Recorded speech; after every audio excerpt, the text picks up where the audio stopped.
From the campus of the University of Kentucky, you're listening to Behind the Blue. I'm Cody Kaiser with UK Strategic Communications.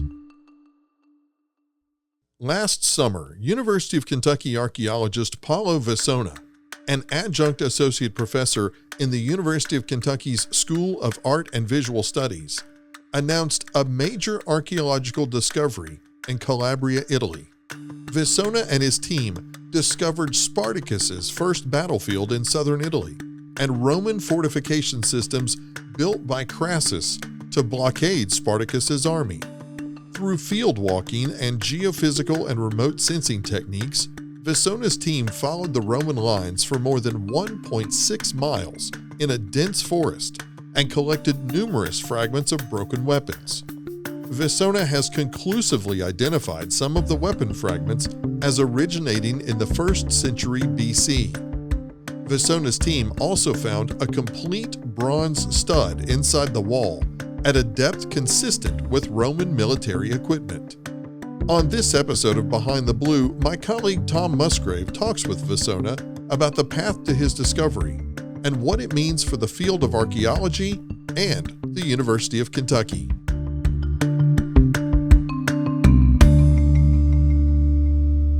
Welcome, Dr. Paolo Visonà, to chat with us about your archaeological discovery this past summer in southern Italy. First off, I want to ask you briefly, tell us who Spartacus was and why his story is important in the context of this archaeological discovery. Well, thank you, first of all, for having me here today. It's a great pleasure to revisit this find so many months later and after so much thinking about our you put it, discovery, which to some extent it really was.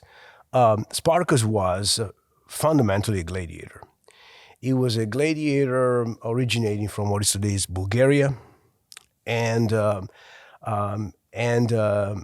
some point he was shipped to what is now South Central Italy, and he was undergoing training as a gladiator when he joined a rebellion with a number of his fellow gladiators in training, right? There are almost 40 ancient literary sources on Spartacus. But out of these nearly 40 sources, 2 stand out for giving more detail about his origins and his career and his exploits. What did he do? Well, first of all, he managed to escape. Then he quickly became the leader of this band of escaped gladiators or trainees, right? This happened not far from Mount Vesuvius in the region of Campania, which is roughly, I would say, 100 miles south of Rome. At this point, the gladiators had to worry about where to go, right?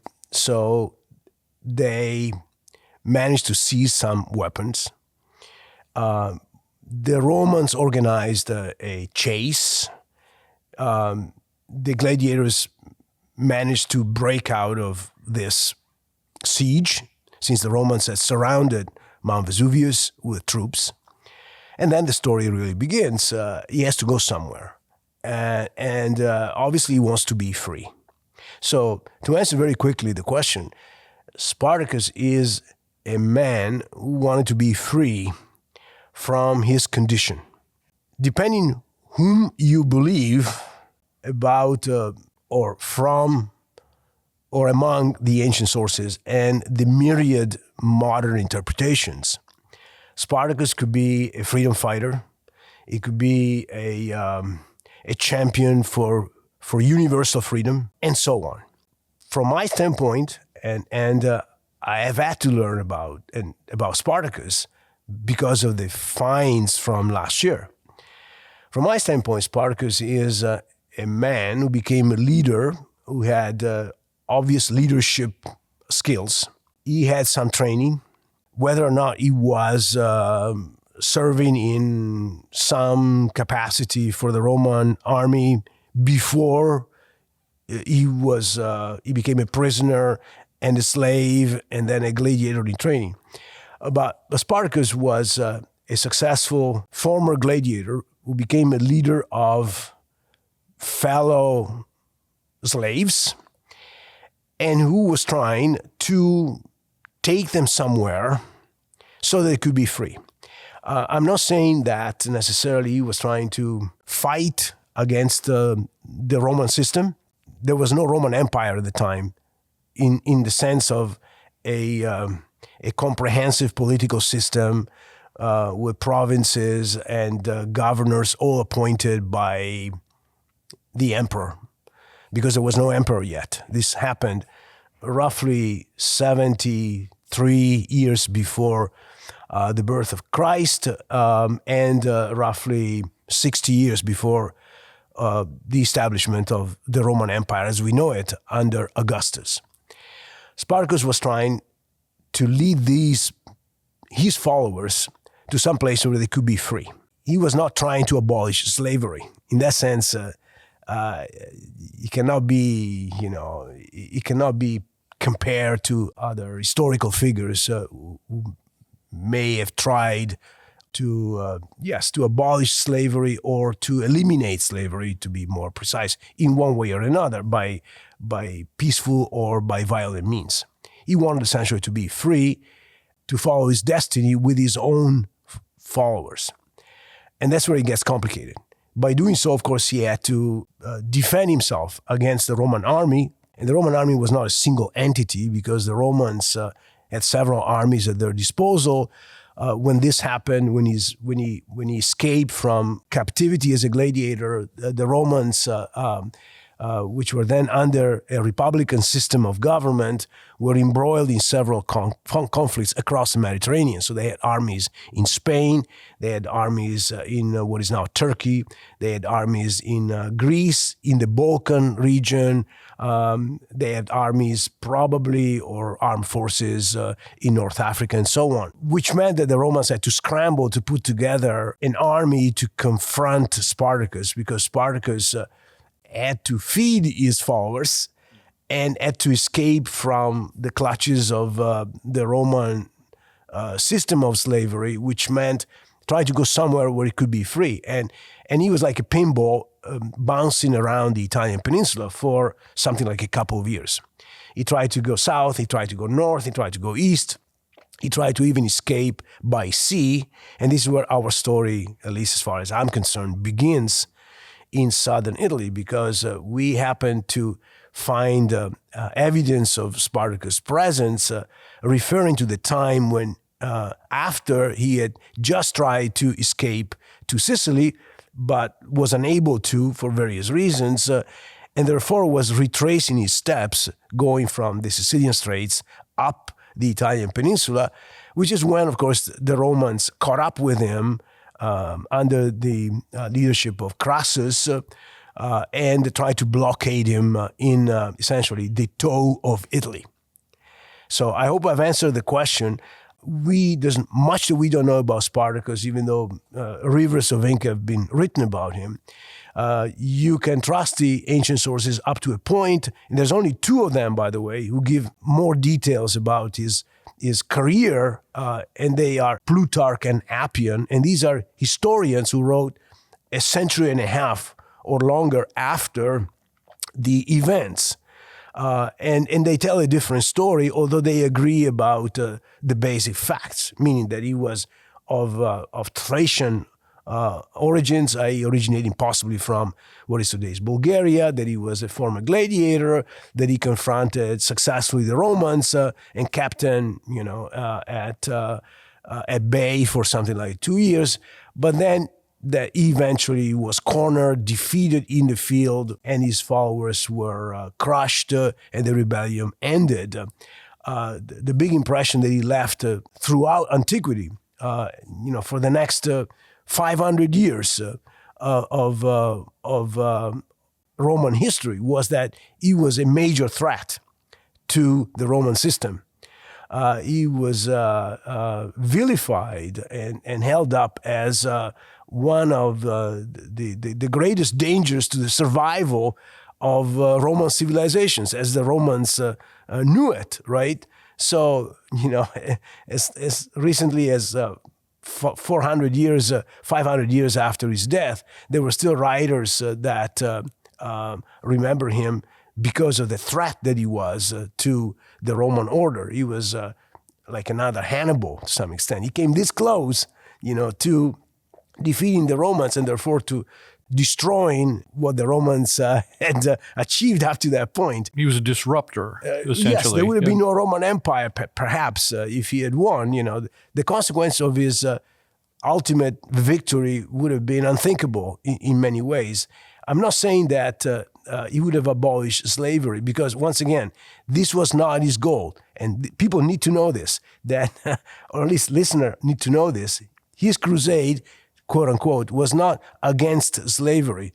He was, first of all, trying to be free. But in that sense, he represents all of us, because we definitely, hold up our freedom as the most important thing that we have in life. Without freedom, nothing else is possible. Happiness is not possible without freedom. The pursuit of happiness, as we define it in our own political system, is not possible without freedom. In that sense, he is a champion of freedom, or he became a champion of freedom, but not at that time.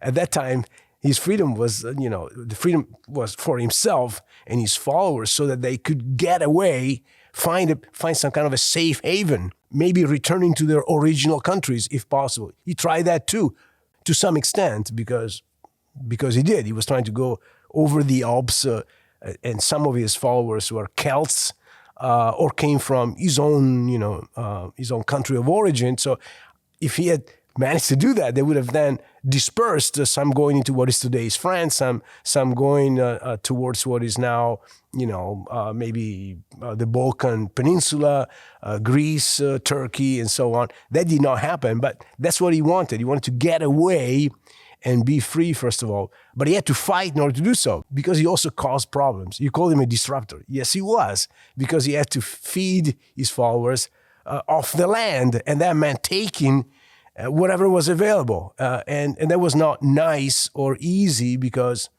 according to at least some accounts from the ancient sources, he was also pillaging, burning, raping, looting, and so on. Or he was accused of having done that. Not personally, necessarily. In fact, he was never held responsible for rapes or things like that.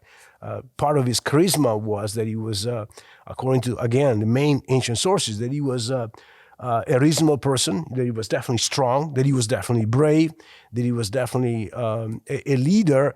But he had a lot of people to control, some of whom, of course, felt free to indulge their own desires or drives, because he was a motley crew under his leadership, and he could other not be gladiators, correct? Well, not only gladiators, all kinds of other former slaves that followed him, and so you can imagine how difficult it would have been to control a horde of former slaves from many different backgrounds, some local Italians, some coming from different countries across the Mediterranean. The idea of country is modern, different regions, areas around the Mediterranean, who were given the opportunity to follow him after they abandoned or killed their owners, and then they have to live by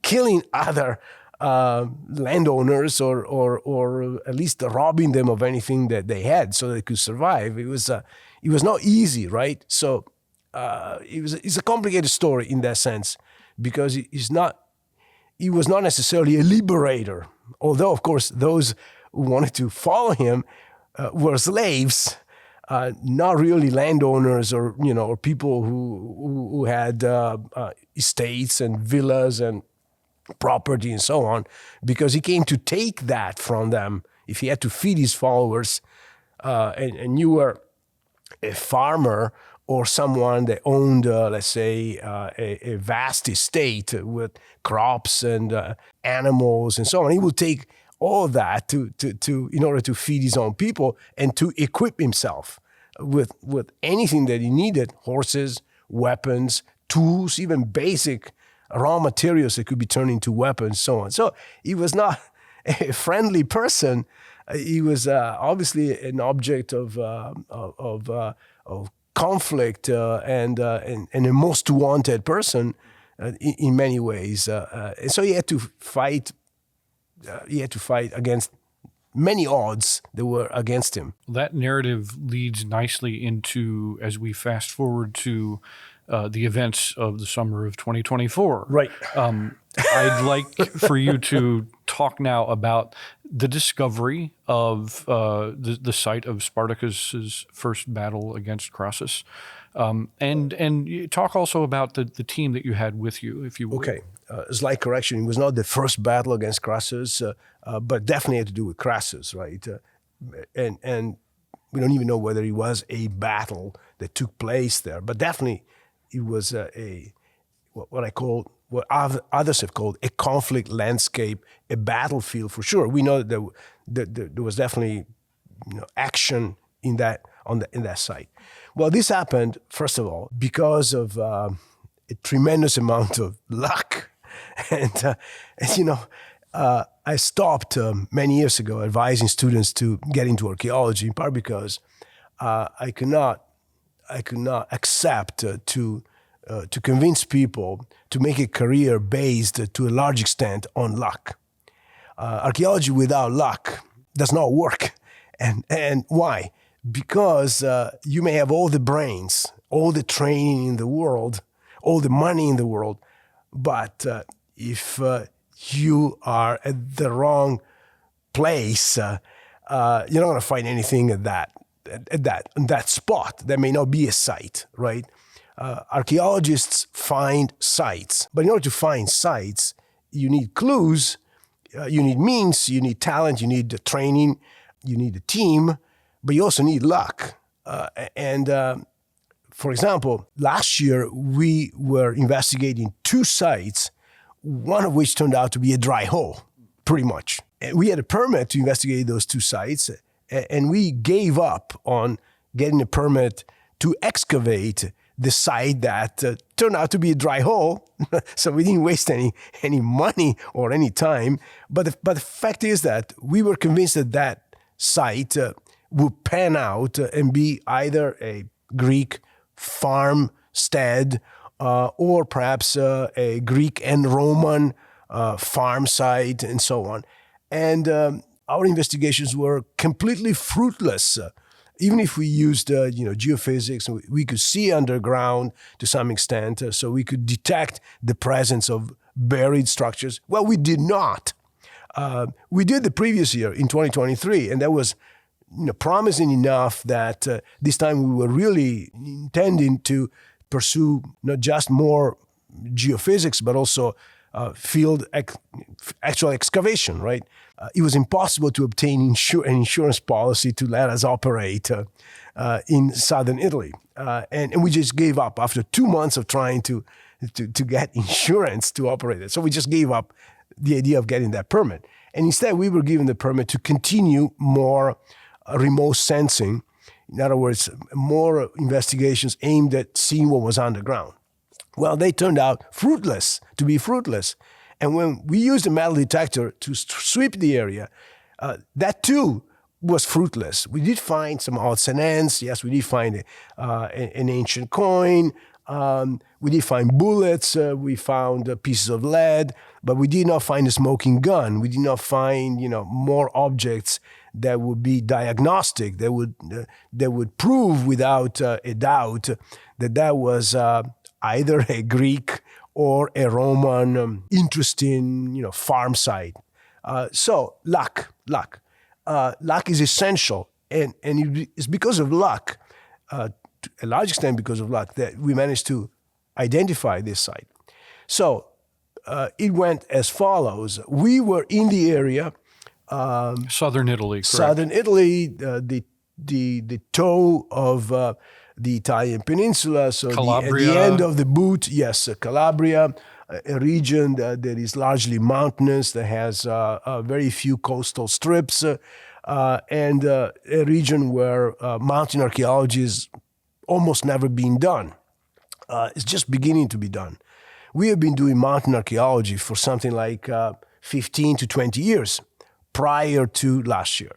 And we knew our territory quite well because we have been running a very agile, small operation that allowed us, to roam this territory and to conduct various kinds of investigations, from simple field walking to actual geophysics to actual excavations, not far from the area where we identified this site. So we were there, and it so happened that at a conference at a nearby town, some local, I call them environmentalists, because these are people who belong to an organization that essentially tries to protect the environment, to either build or maintain mountain trails, signage, and so forth, so that people can enjoy the land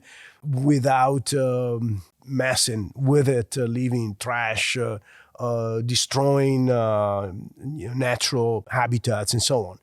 So these people at this conference, before I left, showed me pictures about a mysterious wall. It was mysterious to them because, of course, they had no idea what it was.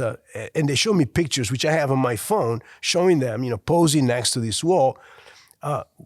This immediately triggered my interest because even though at that time I did not know as much as I know now about Spartacus and the ancient sources and everything there is to know really about them, because I spent the last 7 months researching daily Spartacus and the period and battlefields of this time period and so on.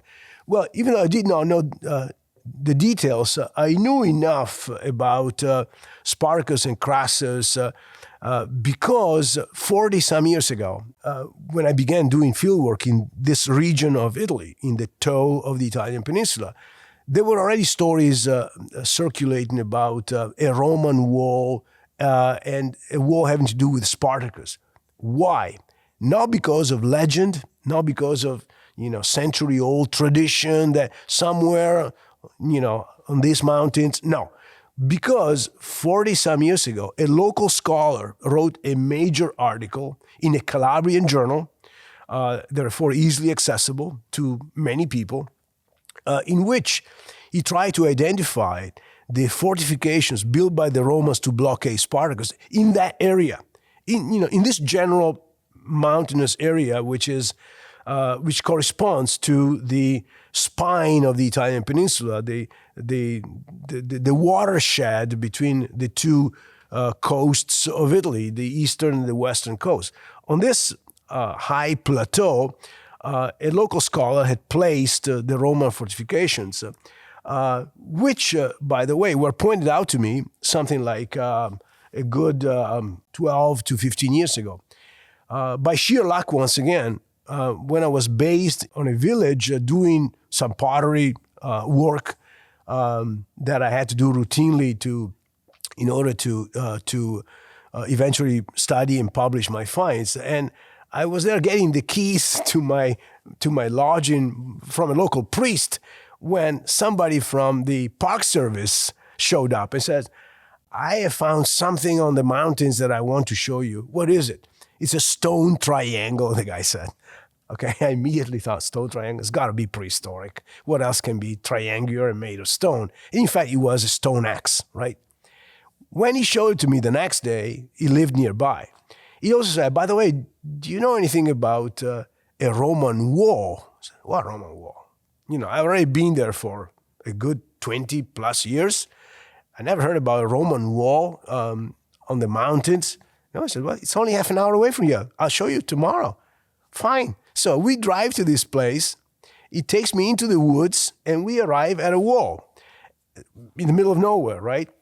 Obviously, a section of a wall. It's actually part of a structure. This wall didn't impress me as being a Roman wall for the simple reason that I quickly found mortar, like some kind of crude cement or plaster.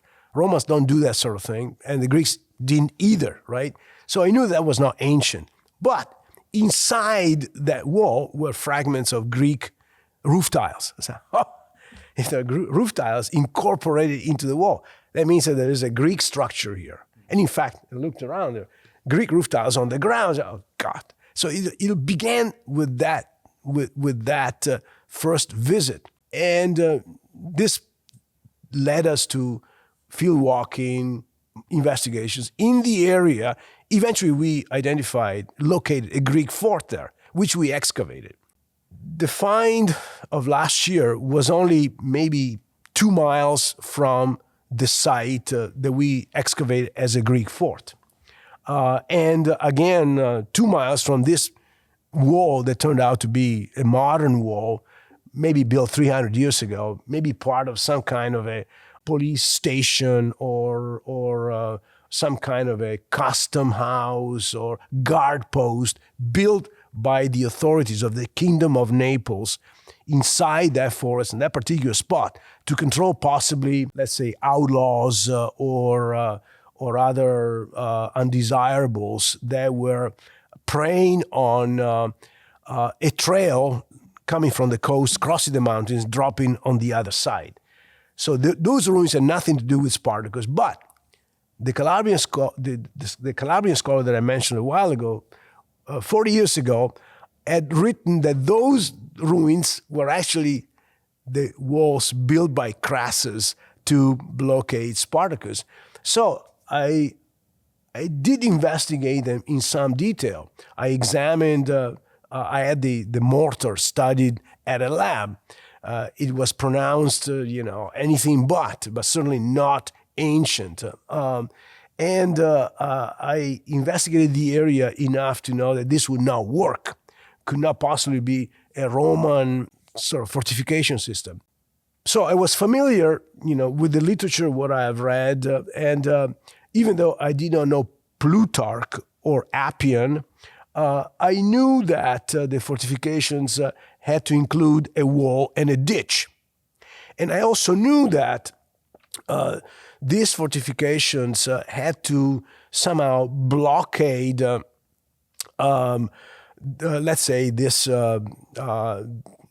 high plateau, this high ridge from east to west. They had to be placed in such a way that they would blockade this entire ridge, which itself runs from north to south. So they have to be at right angles to blockade the ridge.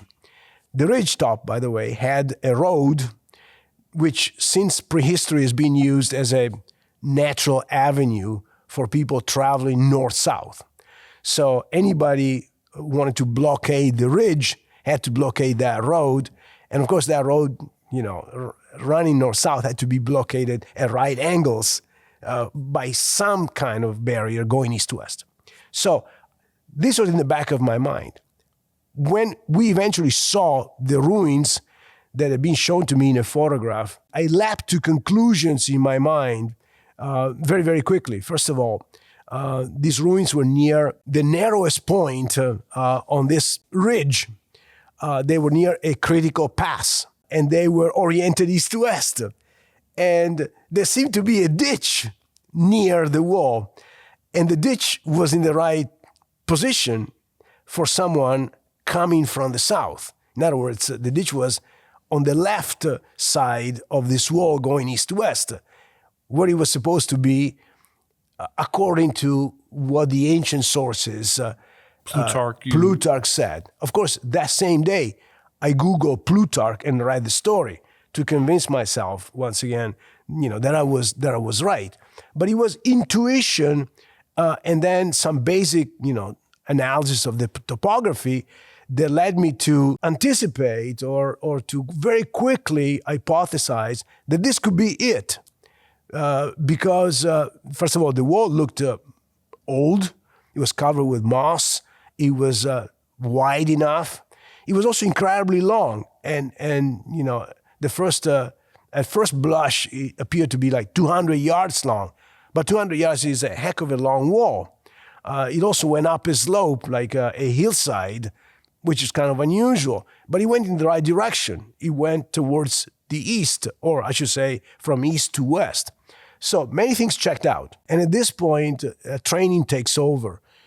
If this is what you think it is, how can you prove your hypothesis? You can only prove it with science, and it has to be hard science. Now, we could not excavate, so what else can we do? Well, we had all these other tools in our toolkit. We had a radar, we had a magnetometer, we could take core samples, and we could use a metal detector. So all these things combined led to the identification of the site. It was not just one, let's say, investigative technique. It was a sum total of this approach, this integrated approach, plus, of course, the finds themselves that led us to believe this has got to be the real thing. We have the real McCoy here. Because you found artifacts at the site of course, well. Yes, and I also want to add, I found it with my own hands. This is not hearsay. I did not send people, I did not sick people on the land, say, take the metal detector and tell me what you found when you come back. No, I know exactly what I did because I was there 3 times, right? I did 3 2-hour tours with the metal detector, during which I also had a GPS receiver so that I could record the position of the finds, where I found them. And of course, I had bags, I had a handbook, I could take notes. Every object was bagged and tagged so that I knew when, where, and how I found it. I could make notes because I had to dig it out myself. Now, using a metal detector is a tricky thing because you're doing damage, because if you want to retrieve what the metal detector says, you have to dig it out. It's not just, it beeps here, it must be something. No, we found objects that were obviously modern, modern trash. We have anything from World War I bullets to coins of 200 years old, to cartridges from yesterday, to just barbed wire, junk of this kind, some cans, I'm sure. We had horseshoes. We had nails that didn't appear to be ancient. But the fact is that we had 36 artifacts, and more than 1/3 of them were ancient. They look ancient. Now you can say, how do you know they were ancient? Well, because I've been doing this for a long, long time. So I still remember when I pulled out the hilt of either a dagger or a combat knife or a sword. I knew exactly what it was. I was pulling it out. I was like, it's gotta be it. When I pulled out a javelin point, I knew exactly what it was. It's not as if I had to think about it or what is it at home. There were very few things that gave me pause because of experience. So you understand that an uneducated person, an untrained person cannot do this easily because that person might be swayed or biased by all sorts of things. For one thing, that person may not record the data properly, may just put everything in one bag and come home and say, I found all these things today. Yeah, but where does each item come from? Because the idea was always these items have to be recorded in relation to the wall and to the ditch. So my metal detector sweep were normally to the south of the wall because I expected that to be the ditch and to be, I wasn't thinking in terms of battlefield at the moment because I hadn't had any evidence of weaponry or military items of any kind. I was thinking more in terms of the fortifications and the fact that they worked together with ditch and wall. Ditch by himself was not enough. The wall by itself was not enough. There had to be a ditch and a wall. So I guess to answer very quickly this important question, I reached these conclusions very, very early in my mind. They checked out. It was very exciting, but they had to be proven now by science, right?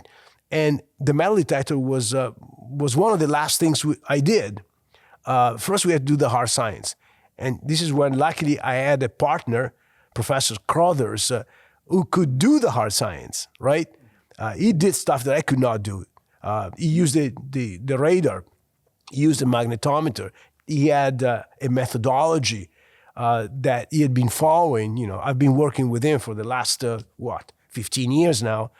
We've been on various sites together, and he was always following a standard operating procedure, which is very time-consuming, very methodical. You know, you cannot rush the way you do science. You cannot rush a doctor doing, brain surgery.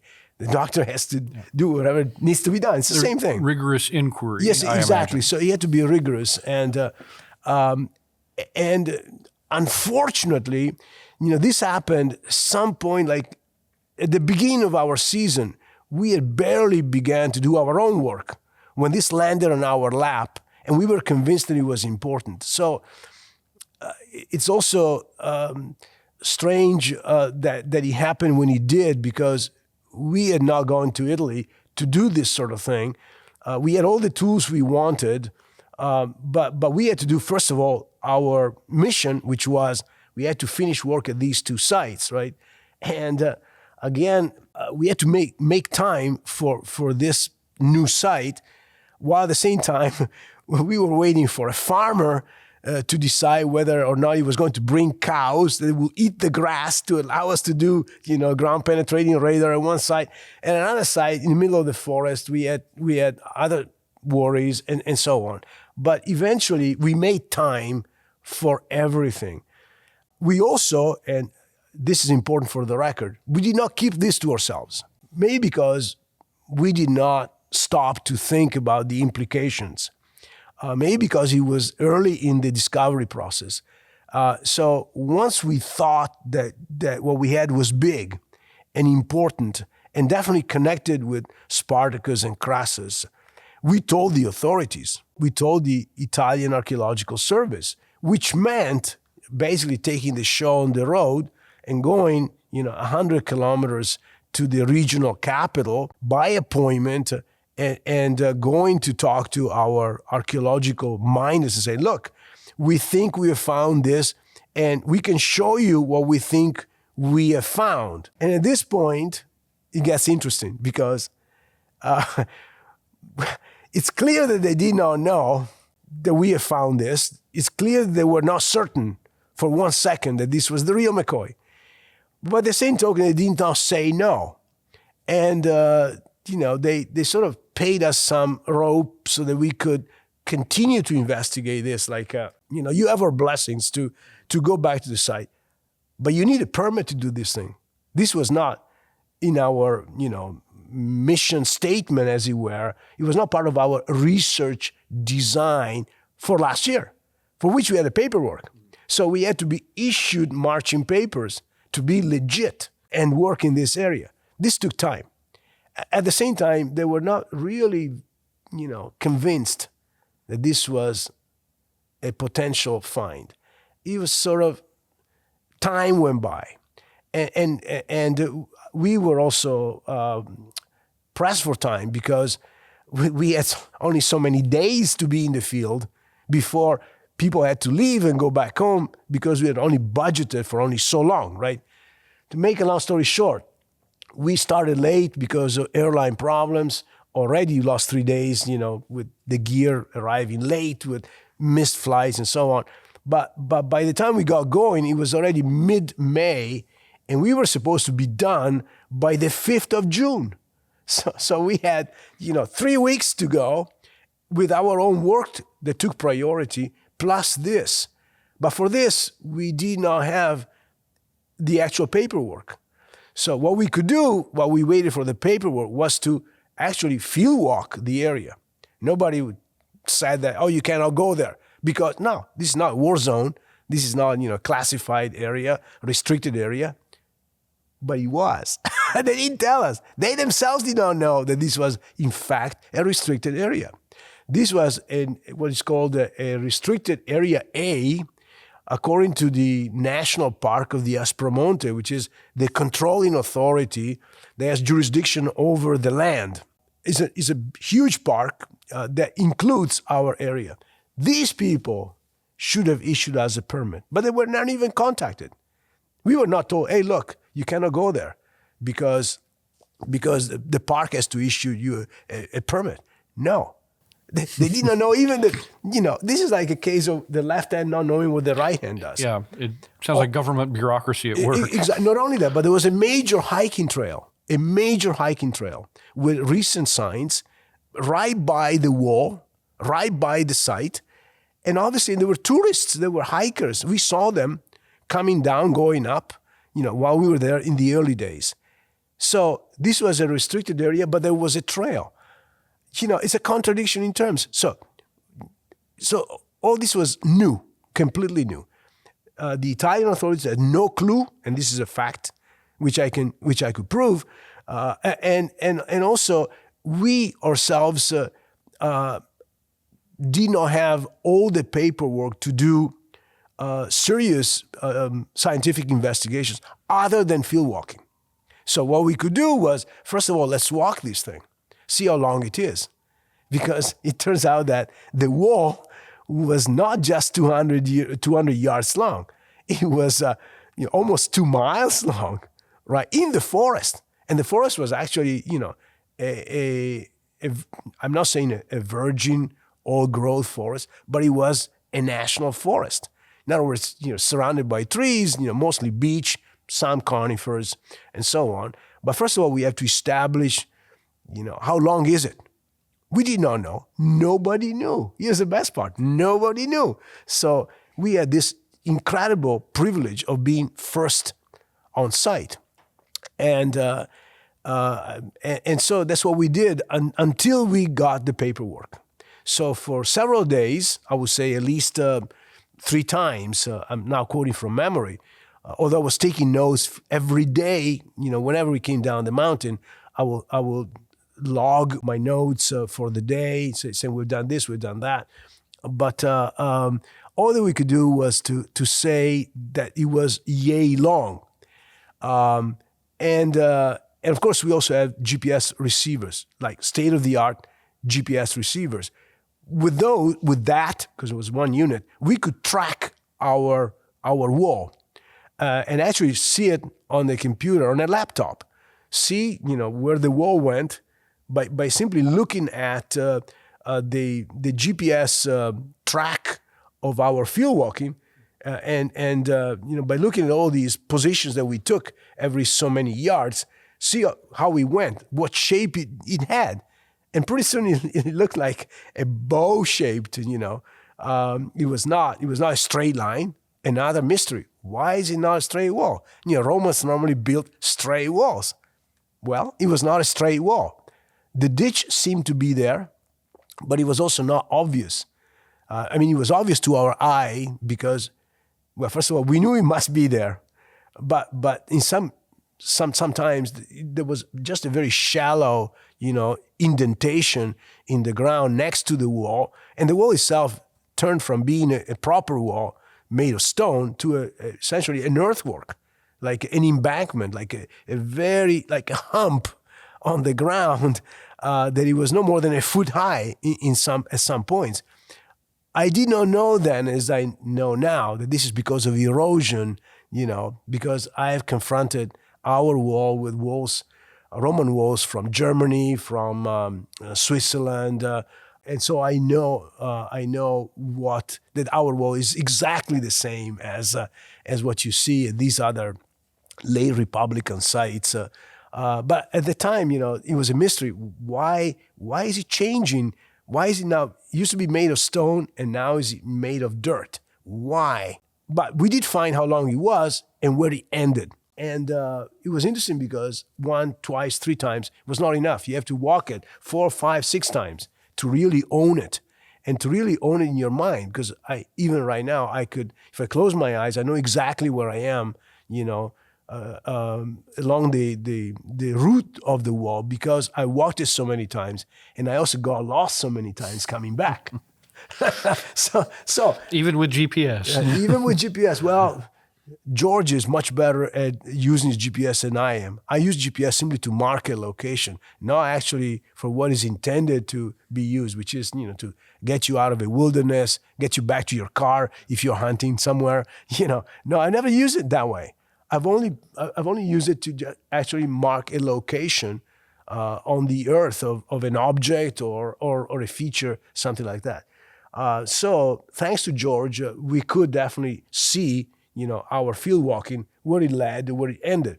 And then we had another major stroke of luck. We had a student from an Italian university, Siena, who was attached to us for a few days because we were actually going to work for him, for his professor, take our equipment and do a survey of a site, something like almost 50, 60 miles to the southwest of our area, because of a favor that we were doing to this colleague from the University of Siena.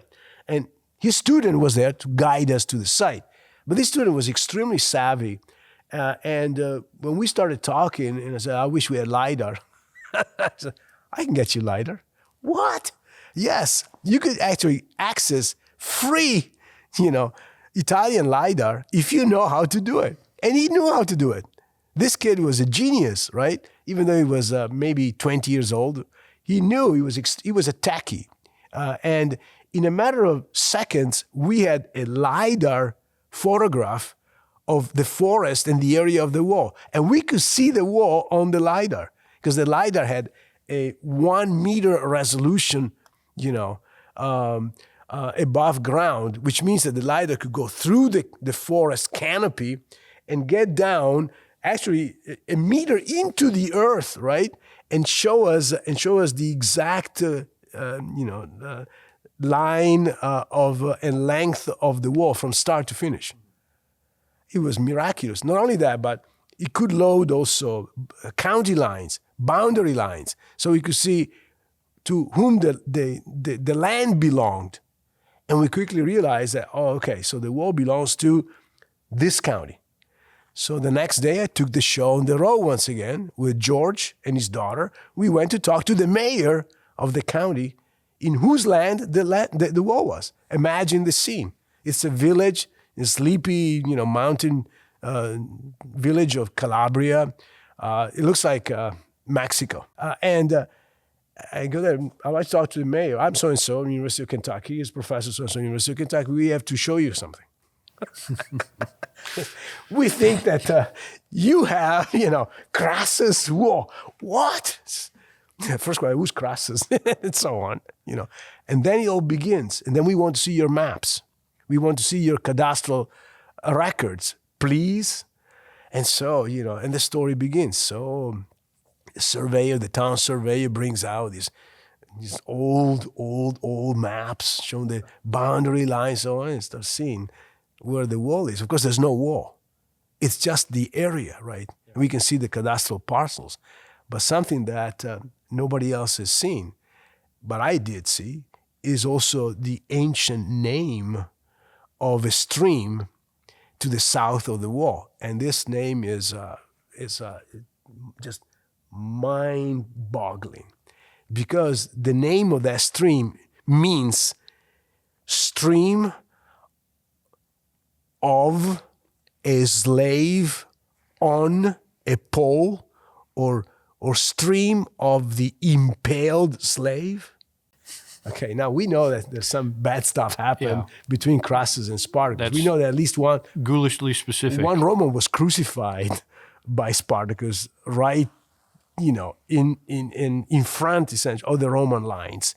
But to find this as a place name, in the records of a sleepy Calabrian town was kind of odd, unusual. So I kept that under wraps for a long, long time. And I started investigating. I mean, the story can end even today, because today, to be honest, I contacted a local policeman to follow up on this story. But it turns out that you cannot prove after 2,100 years that stream was named after an incident that happened while Spartacus was there.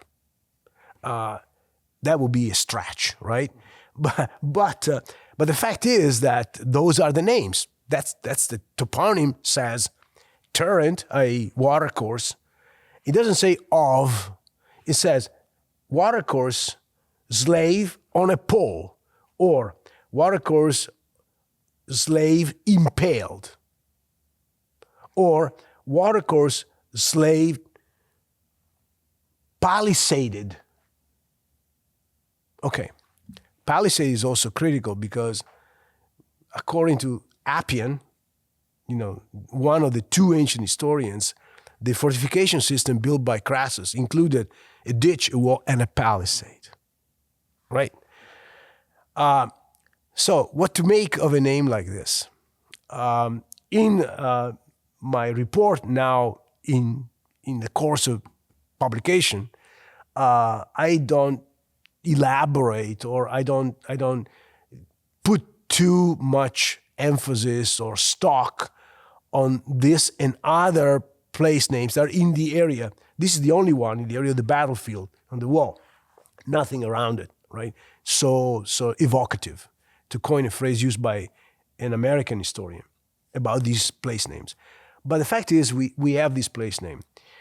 To make a long story short, today I sent a message to a friendly policeman who controls the territory. He runs a police station on the mountains in the area of the fortifications and the site, right?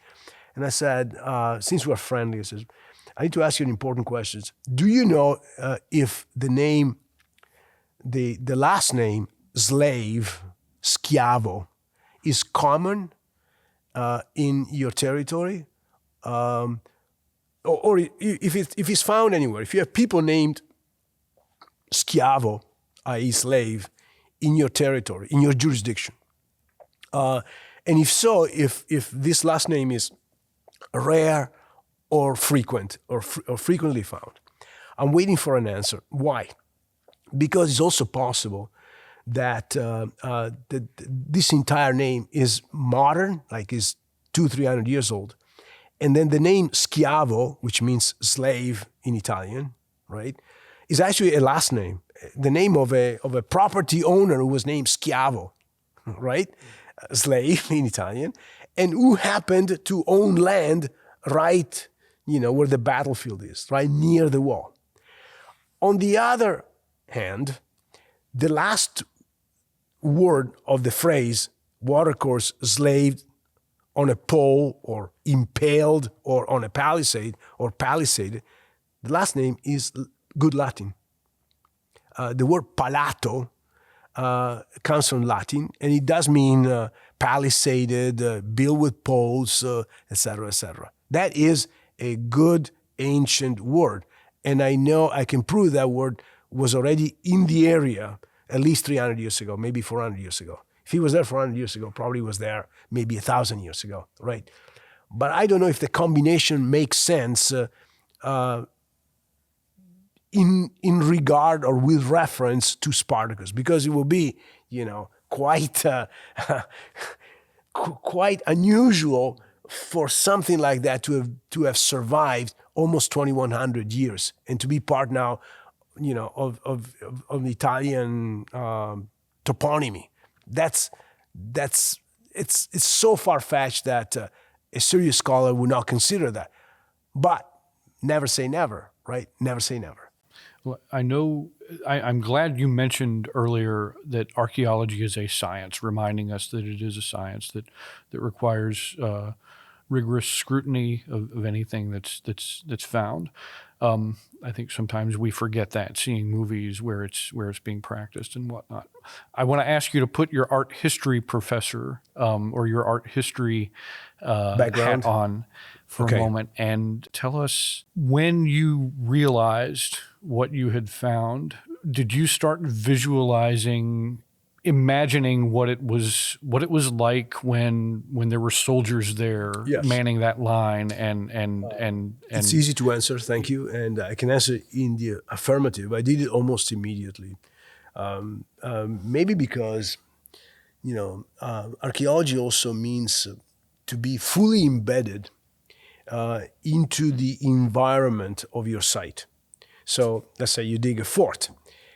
You have to think about, especially if you were in the army, and I was, you have to think about the implications of having a fort at that particular spot. In this case, what are the implications of having a wall and a ditch in this forest and on this ridge, because we're still on the ridge. By the way, the wall essentially is on the very top of the ridge, going from east to west.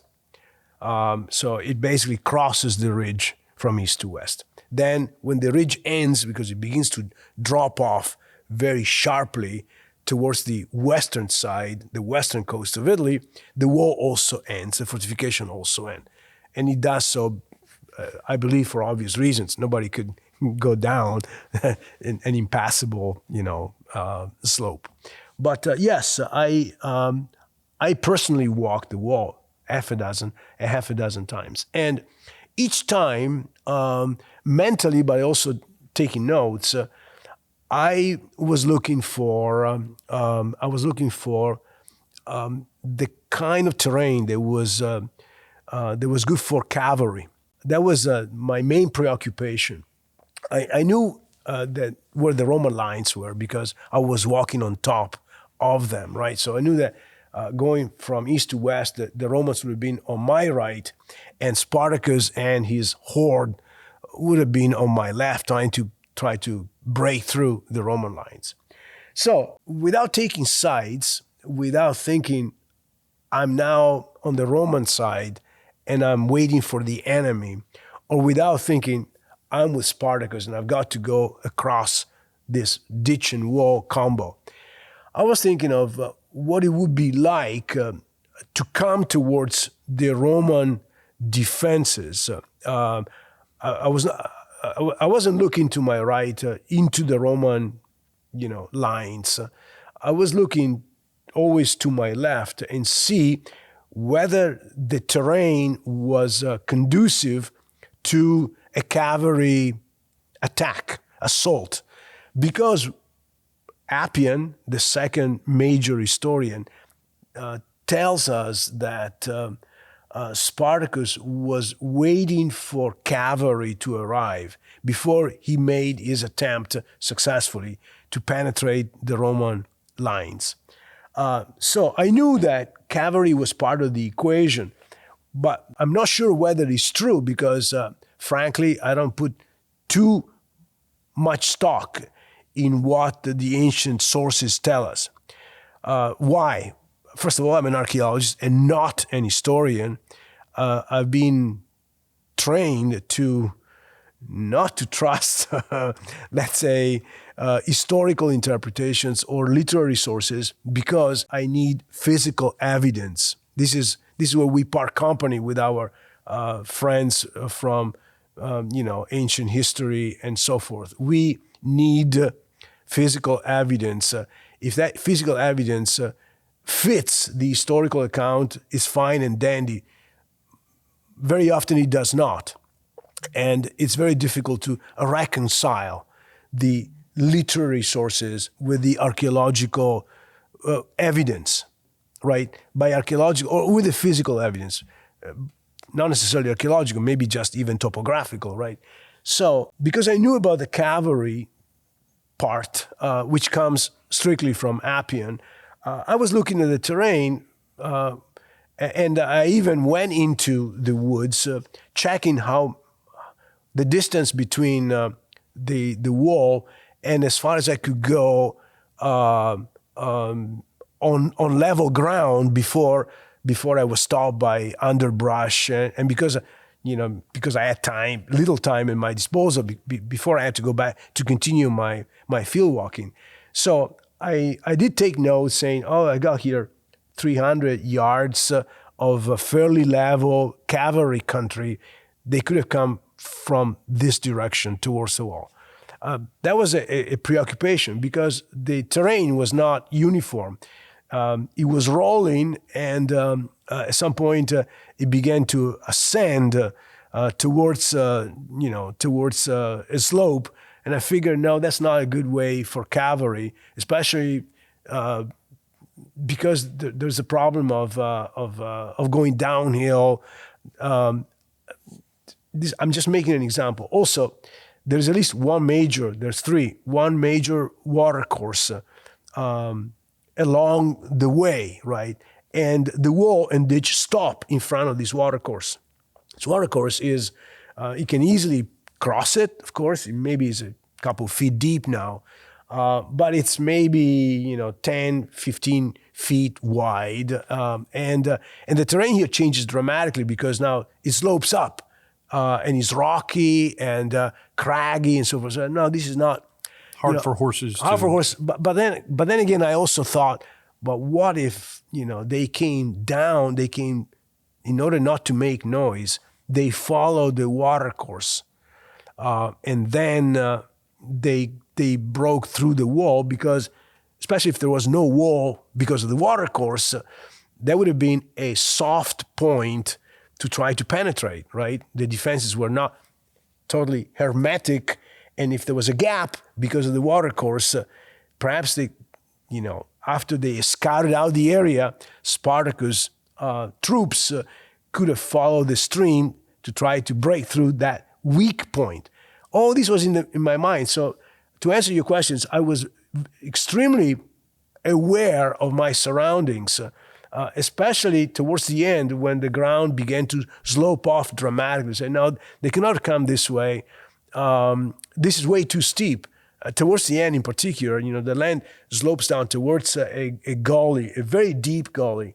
And then on the other side of the gully, the land also slopes down very steeply. So I said, no, they could not have come through here because it's steep coming down and it's steep going up, assuming you penetrate the gully, which is, at least 10 feet deep, which means you simply cannot, Not worth attacking, not worth defending. Absolutely not.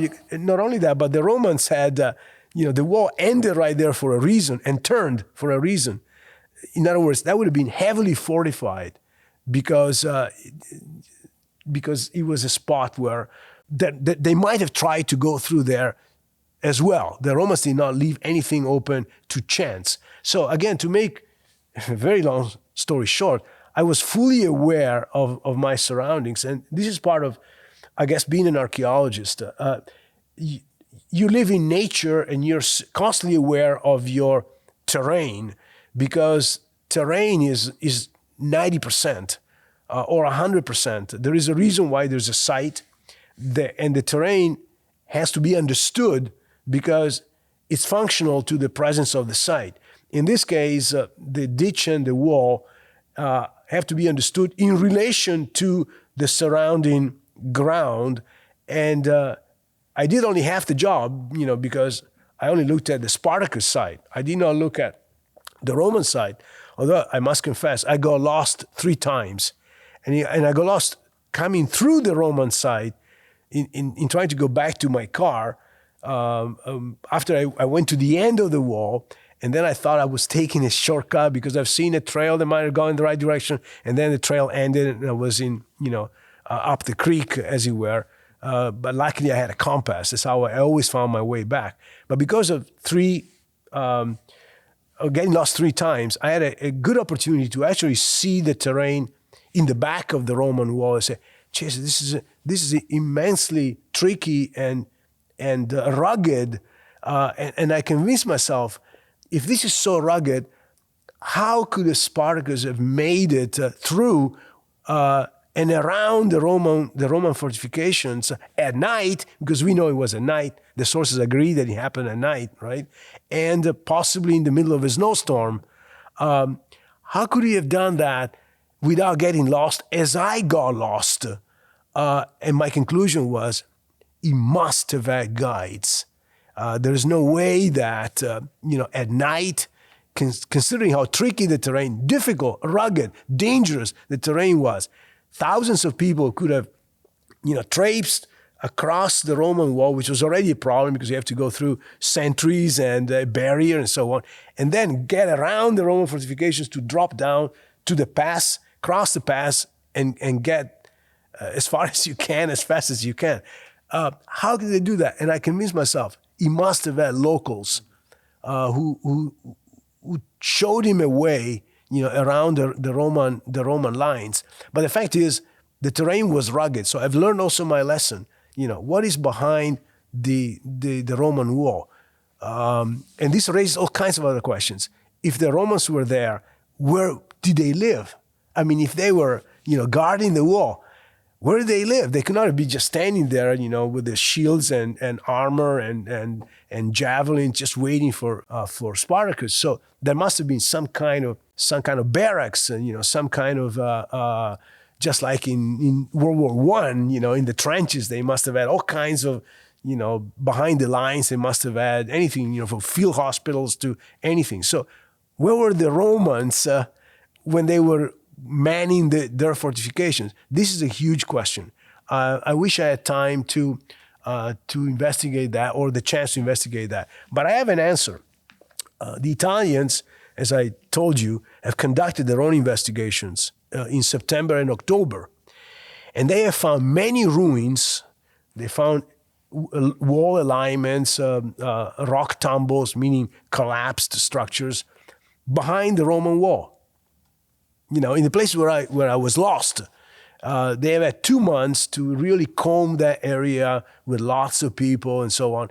And they say that they have found many ruins, of course, totally unexplored, totally unexcavated. And these many ruins could in fact be where the Romans had their shelter, where they had their maybe stables, where they had supplies and storerooms. Because we are at 3,000 to 4,000 feet, it's above 1,000 meters or so. It's incredibly. Right now, there's probably 3 feet of snow. Because the winter's been very bad in Calabria this year, especially in that area, which is among the highest, in the region. But whether or not this episode happened in late fall or early winter, it gets cold there, and they would have had shelter. They needed, permanent shelter. They didn't have sleeping bags. Not just a temporary encampment. No, exactly. And you've read my work, so I speculated where they could have been based, and I speculated they were living in tents, essentially, because I anticipate Spartacus' attempt to break through the Roman lines. I place it in the late fall rather than the winter. There is there are several schools of thought about when this happened, because Plutarch, and only Plutarch, says that it happened at night and when the weather was cold and it was a snowy night. So many historians have jumped to conclusions that this was dead of winter. Some of them, have placed this in February. Some of them even early April. And I don't think that's the case. I think that it was much earlier in the season, based on my own reasoning. So I would say, that would have been anywhere between late September and perhaps late November, something like that, right? Somewhere like that, late fall, not even early winter. And therefore, it would have still been possible for the Romans to tent. But that is something that has to be proved, again, archaeologically, because you can prove this archaeologically. How? Very easy. Tent pegs. Tent pegs is a diagnostic find. I did not find tent pegs. I don't think. One, maybe, but the classic tent peg is an iron stake, obviously pointed, with a ring at the top. And this is a diagnostic Roman military item that is found wherever there are Roman camps, not necessarily battlefields, because why do you need a tent on the battlefield? But where there's Roman encampments and temporary or not, you have tent pegs. And finding a tent peg is automatic evidence that the Romans were there. All you need is one tent peg. And you've proven the whole scenario, right? It's unbelievable. I want to wrap up by asking a two-part question. of you. What does this discovery mean for the field of archaeology? And then what does this mean for the University of Kentucky?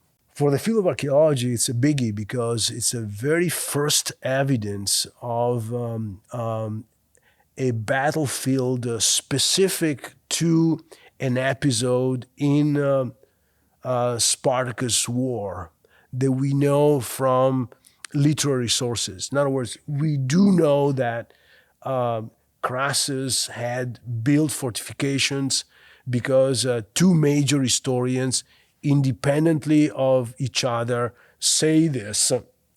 And we know that Spartacus broke through those fortifications. Now, for the first time, we have located those fortifications. It's the first time in 200 years. 200 years of debates, largely among historians, by the way, because archaeologists were not part of the picture. No archaeologists have ever set out to find Crassus fortifications as a specific project.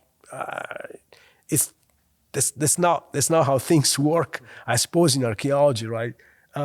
It would be a project that an American team would consider, but not in Italy. They would not roam the woods looking for evidence of Crassus fortifications. So, because again, it entails a whole research project that is focused on solving this particular problem. So that research project was never even considered. No one set out to say, I'm going to find Crassus fortifications. So to have identified Crassus fortifications is a major find in the sense that it solves an historical problem. We now know exactly where Crassus built his fortifications. We also know that based on the evidence, what we have is vastly different from what Plutarch in particular said that Crassus had built. Plutarch, if you remember, stated that Crassus had built a system that went from coast to coast and was something like 50-some kilometers long in kilometers, right? In miles, it would have been 30 to 40 miles. I don't remember now exactly. I don't want to make stuff up. But he says 300 stadia, which is a Greek unit of measure, which amounts to roughly 53-point-something kilometers. Well, what we do know based on the latest technology is that the system was 3.3 kilometers long. And this is not even my data. This is data that comes from the latest Italian LiDAR investigations. And they used a drone-mounted LiDAR, which must have cost a pretty penny, to resurvey the area. And they stated at a conference in November that this was the actual length. And I have no reason to disbelieve them, right?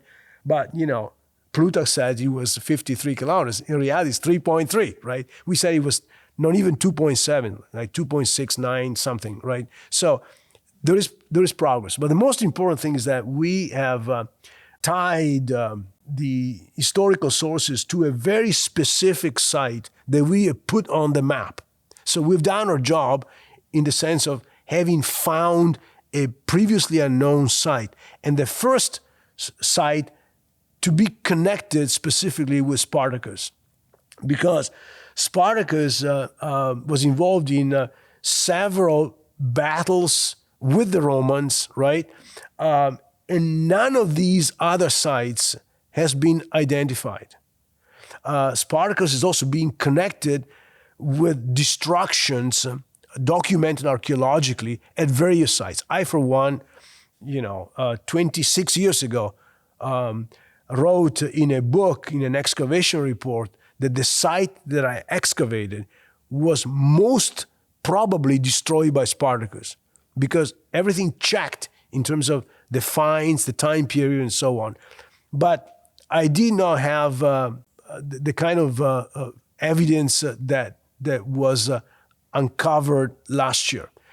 This was one of many sites that was attacked by Spartacus and was destroyed. Well, thank you very much. He had to live and he raided the countryside in order to feed his troops. So I found one of these sites. There were other sites that had a similar story, evidence of destruction and evidence that could be tied chronologically to this period. But we have now a site that in fact is described in the ancient literary sources as the site that Crassus specifically fortified. So it is interesting because for archaeology, for Italian archaeology in particular, which, and I'm not the one who said it, basically is in its infancy when it comes to battlefield archaeology.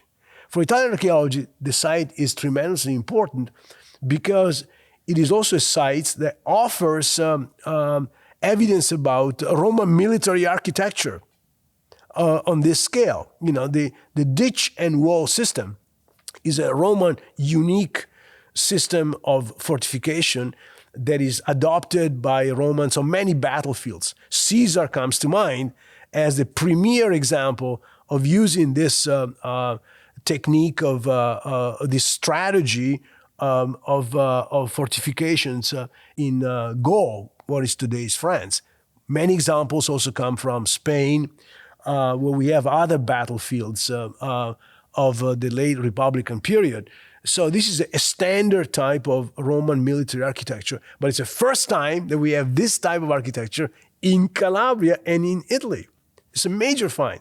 It will take years to explore, to mine the wealth of information that can be obtained by investigating this system, because with it, if properly studied, will also come, other finds of military equipment coming from Roman armor, Roman weaponry, you name it, Roman hobnails from Roman sandals, and so on. So if this is studied, and it will take years, it will actually be a phenomenal, incredible source of information about the Roman army at this particular point in time, which is the late 70s of the first century BCE. We don't have a single example in the entire Italian peninsula of a battlefield and of this type of military architecture. Not one. And now we have one, and it's complete, right? 3.3 kilometers worth of it. So if my Italian colleagues are worth their salt, they will spend years with multiple teams investigating this area. And they have already begun by establishing an archaeological grid of dozens and dozens of 100 by 100 meter squares over the entire battlefield area, from the start, from the beginning to the end, so that each of these squares can be investigated separately. It can be subdivided, and then it can be explored with metal detectors, with magnetometers and so on to see if there's material, because you cannot excavate the whole thing. It will be astronomically expensive and incredibly time consuming. It will take hundreds and hundreds and hundreds of people to do this. Battlefield archaeology is done with metal detector. And of course with surgical excavation, where you have concentrations of metal, that's where you should excavate, right? From an archaeological standpoint, it's going to be a tremendously important addition to what we know about the Roman army in the 70s of the first century BCE, 20 years before Caesar. Because so far, the best evidence is Caesar's campaigns in Gaul. 20 years later, in the late 50s and early 40s, that's why most battlefields are found in France, right? But also in Germany, because Caesar conquered a very large area, into Switzerland even, right? So for archaeology, it's going to be an important thing. For history, as I said, we solved the problem, because now all these various theories of where was Crassus, just like where is Waldo, right? Same thing. Now we know exactly where he was, right? And finally, for the University of Kentucky. For the University of Kentucky, first of all, is the honor and glory of having had a team from the University of Kentucky that with very, I would say, few individuals, so very agile, but with all the basic equipment, was able to reason it out and put it on the map, and above all, to prove it, because the actual work that we did was in basically no more than 7 to 10 days. In fact, the geophysics was done in 3 days. The metal detecting was done in 3 days. I'm talking about 3 episodes, right? So we were able to connect the dots and to reach our conclusions in an incredibly short time, because we were, first of all, highly motivated. We knew the territory, and we were able to understand the topography and to actually prove our theory, our thesis, very, very quickly, even though we had all kinds of problems. For example, we had major malfunction with the GPR.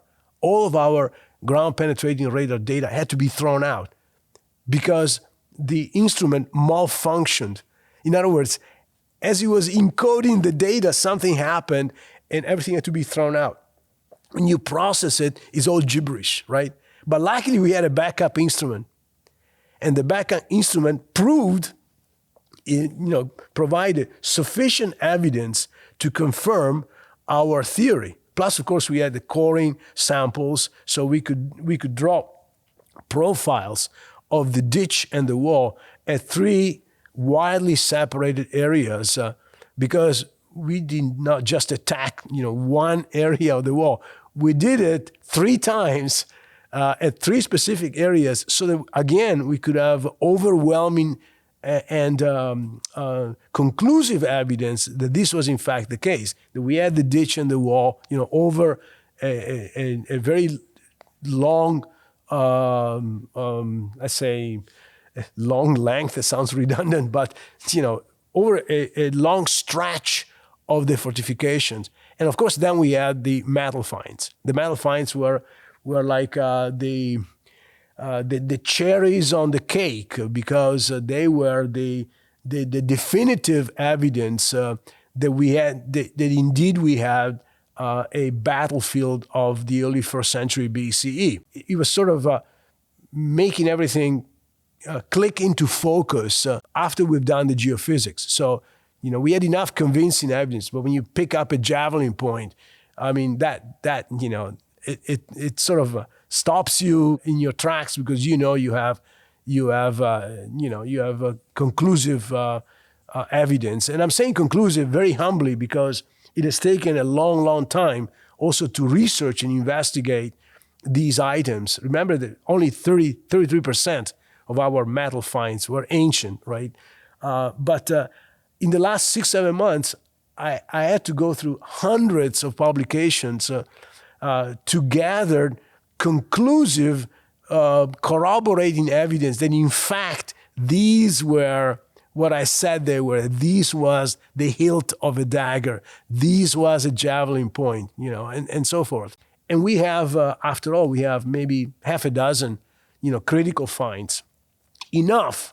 Some might say, well, not enough. Well, yeah, you can say not enough, but look at what we did in a few days. There's got to be a lot more there to be found, right?